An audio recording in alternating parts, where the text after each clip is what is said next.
मैं Virendra Singh Rajput, director of जय माँ वैष्णो कॉन्वेंट स्कूल झाड़ा। दोस्तों, आज एक नए विषय पर बात करने वाले हैं। विषय ये है कि हम सफल होने के लिए हमारे बच्चों को तैयार करते हैं। क्या कभी हमने हमारे बच्चों को फेल होने के लिए तैयार किया है? कभी हमने इस बात के लिए तैयार किया है कि जब वो फेल हो जाएं तब क्या करेंगे? या मैं बच्चों से भी कहना चाहता हूँ कि आपने हमेशा सफलता के लिए प्रयास किया है और करना भी चाहिए, लेकिन क्या जब हम सफल ना हो तब हम क्या करें, इस पर कभी विचार किया है?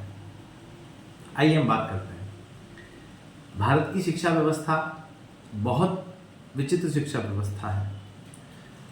प्राचीन काल से लेकर आज तक शिक्षा व्यवस्था में कई परिवर्तन हुए हैं।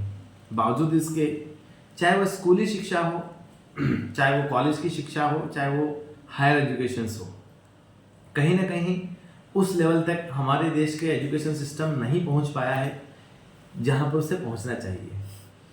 उसका कारण एक है, मेरे हिसाब से कारण ये है कि कहीं ना कहीं पॉलिसीज मेकिंग में प्रॉब्लम है।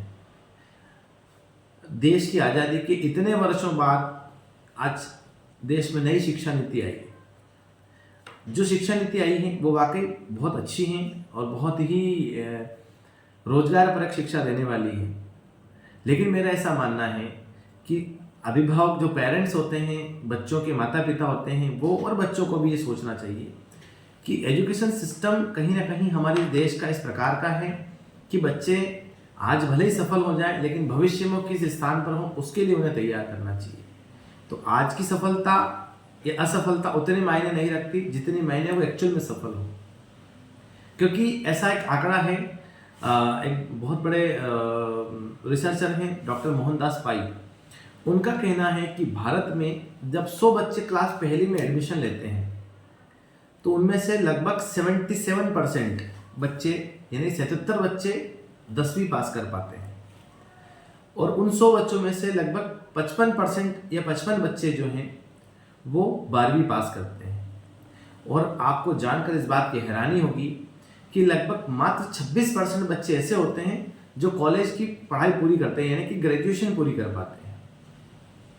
अब उनमें से कितनों को नौकरी मिलती है, कितनों को रोजगार मिलता है, कितनों की गवर्नमेंट जॉब लगती है, ये आंकड़ा आप खुद अच्छे से जानते होंगे, ये समझ सकते हैं हमारे देश की स्थिति और व्यवस्था को देखकर। आवश्यकता इस बात की है कि हम हमारे बच्चों को पास और सक्सेस होने के लिए तैयार करते हैं, लेकिन उन्हें भविष्य में फेल होने के लिए भी तैयार करें। क्योंकि आज बोर्ड एग्जाम्स चल रही है और इस दौरान हमने पेपर में 2 दिन पहले पढ़ा था कि एक बच्चा 12वीं के पेपर में नंबर थोड़ा सा खराब पेपर जाने के कारण वो घर पे आया और आत्महत्या कर ली।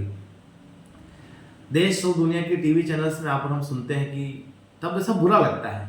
मैंने विचार किया कि क्यों ना पेरेंट्स से भी अपील की जाए, बच्चों से भी अपील की जाए, शिक्षकों से अपील की जाए, समाज के लोगों से अपील की जाए कि जिस तरह हम सक्सेस को एक्सेप्ट करते हैं, सक्सेस को प्रमोट करते हैं, कहीं ना कहीं जो फेल होते हैं बच्चे, जो अनसक्सेस होते हैं, उनको भी एक्सेप्ट करें, उन्हें एक्सेप्ट करें और उन्हें क्या करें क्या ना करें इसके लिए उन्हें सुझाव दें, उन्हें समझें, उनके मन को समझें। कोई भी बच्चा जानबूझकर 10वीं 12वीं कोई सी भी एग्जाम में फेल नहीं होता है। कई बार ऐसी परिस्थितियां आती है कि स्कॉलर से स्कॉलर बच्चा भी फेल हो जाता है। कोई भी बच्चा ये नहीं चाहता है कि वो गवर्नमेंट जॉब ना करे, कोई भी बच्चा ये नहीं चाहता है कि वो परीक्षा दे और वो फेल हो जाए, क्योंकि अपना समय सबको इम्पोर्टेंट लगता है।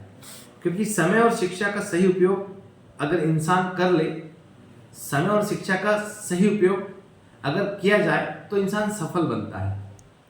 इसलिए मेरा ऐसा मानना है कि आप बच्चों को और जो भी समाज के लोग हैं उन सब लोग बच्चों को एक्सेप्ट करें, हर स्थिति में एक्सेप्ट करें, और बच्चों को किसी भी प्रकार से गलत कदम उठाने के लिए प्रोत्साहित ना करें।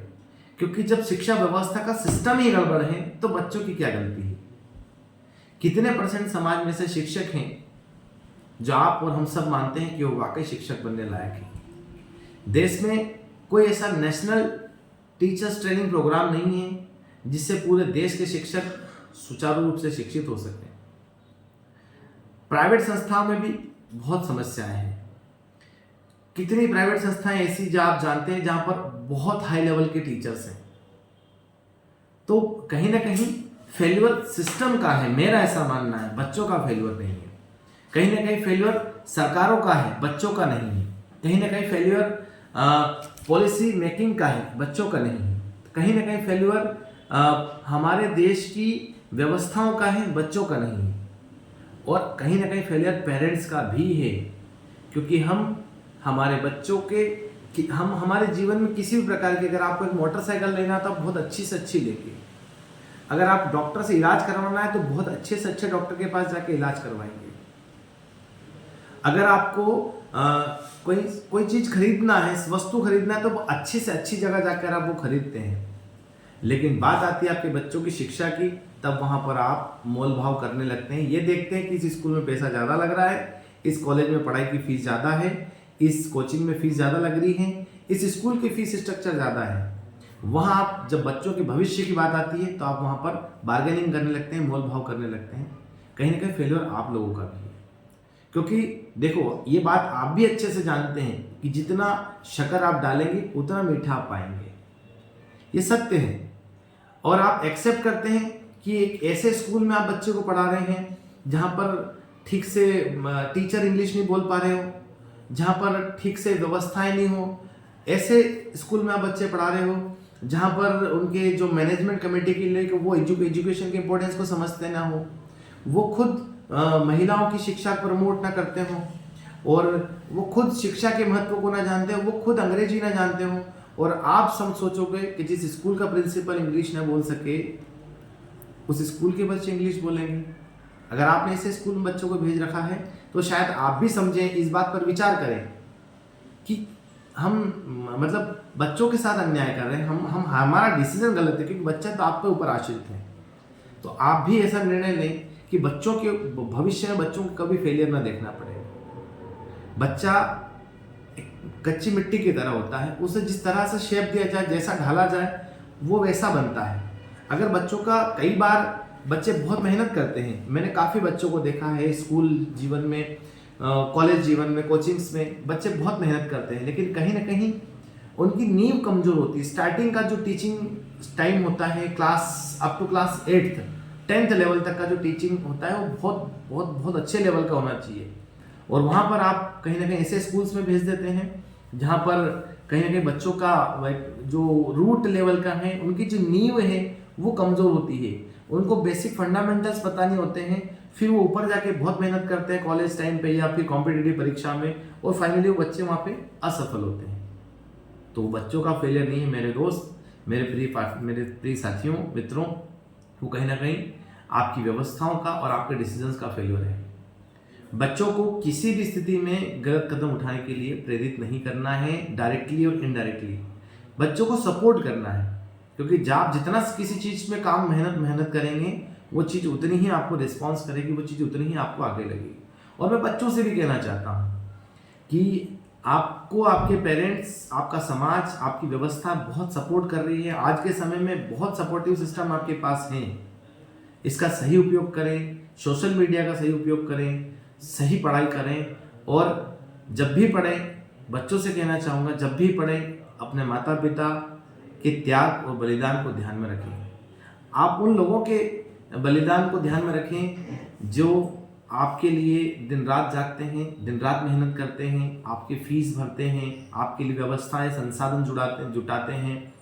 और स्पेशली लड़कियों से कहना चाहूँगा कि जीवन में कभी इस प्रकार की गलती मत करना जिससे कि आपका एक गलत कदम आपके परिवार का मुंह काला कर दे। आप लड़कियों की जिम्मेदारी लड़कों से ज़्यादा होती है, क्योंकि लड़कियां जब घर से निकलती हैं तो वो अपने साथ बहुत जिम्मेदारियां लेकर निकलती हैं।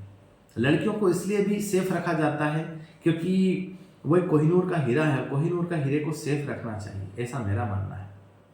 तो आप लोगों की जिम्मेदारी इसलिए भी बढ़ जाती है कि अगर कोई एक लड़की गलत कदम उठाती है तो उसको देखकर लाखों लड़कियों के भविष्य पर कहीं ना कहीं तलवार लटक जाती है। उसको देखकर लाखों लोग अपने बच्चों को पढ़ने नहीं भेजते हैं बाहर, क्योंकि उसकी लड़की ने ऐसा कर लिया था।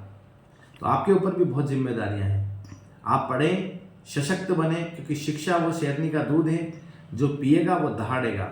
शिक्षा के बाद व्यक्ति अपने अधिकारों को जानता है, और जब व्यक्ति अपने अधिकारों को जानता है तो संसार की किसी भी ताकत से लड़ सकता है।